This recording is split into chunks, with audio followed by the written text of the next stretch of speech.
గతానికి ఇప్పటికి తేడా ఏంటంటే మోర్ ఫైన్ ట్యూన్ చూసి ఈసారి ఈ దోపిడీని ఎవడన్నా ప్రశ్నిస్తాడేమో అని ముందే ఆ సోకాల్ రెడ్ బుక్ అనే దాన్ని తీసుకొచ్చి నోరు ఎత్తితే ఎక్కడికక్కడ ఎట్లా కేసులు పెట్టాలనే ఆ ధోరణిలో అది కొత్తది తీసుకొచ్చాయి.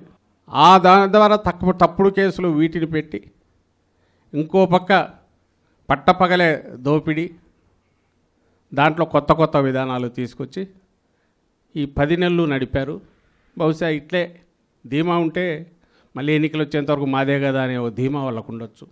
వైఎస్ఆర్ కాంగ్రెస్ పార్టీ అంటే ఆయన మాటల్లో చెప్పినట్టే నా ఎస్సీ, నా ఎస్టీ, నా బీసీ, నా మైనారిటీ అని ఏదైతే చెప్తున్నారో అది అట్లాగే కంటిన్యూ అవుతుంది. మేము దేవుడిగా భావించే అంబేద్కర్ అది ఎప్పుడు జనసమ్మర్దంతో బాగా ఉండాలి. రాష్ట్రం ఎక్కడి నుంచి వచ్చినా అది ఒక టూరిస్ట్ ప్లేస్గా కూడా ఉండాలి. సో వచ్చిన వాళ్ళు ఖచ్చితంగా అక్కడికి వచ్చి పోయేట్టు మనం ఏర్పాటు చేయాలని ఆలోచనలు చేశారు తప్ప అక్కడి నుంచి తీసైతే పక్కన పెట్టాల. అది ప్రభుత్వమే చేపట్టింది. మనకున్న అంత దీంట్లో కూడా చేపట్టి పూర్తి చేయాలనుకున్నారు, పూర్తి చేశారు. సో దాంట్లో ఏం కనిపిస్తుంది? ఆయన ఎంత సిన్సియర్గా నిబద్ధతతో దాని గురించి ఆలోచించారని అది కనపడుతుంది. At the same time Chandrababu వైపు నుంచి ఏం కనిపిస్తుంది? రాగానే దానికి ఎట్లా ముసుగు వేసేయాలి, దాన్ని అక్కడి నుంచి కనపడకుండా ఎట్లా చేయాలనే ఆలోచన ఆయన ధోరణిలో కనపడుతుంది. దానికోసమే ఇంతకుముందు అన్నట్టు ఒకటి చీకట్లో పోయి వాళ్ళే గూండాల్లాగా పోయి పగలగొట్టాలని చూశారు. ఈ మధ్య ఫోటోలు చూశాను, మొత్తం గాలికి వదిలేశారు, చెత్త చెదారం అంతా పడి ఉంది. వాళ్ళ ఫేక్ దాన్ని మనం ఫేక్ చేయలేము, మన వల్ల కాదు. 100 కోట్లు 1000 కోట్లు దాని మీద పెట్టి అతను పెట్టుబడి ఎంత దాని మీద పెడతాడు చంద్రబాబు నాయుడు. మనం చేయలేము. మనది ఆర్గానిక్, మనది రియల్.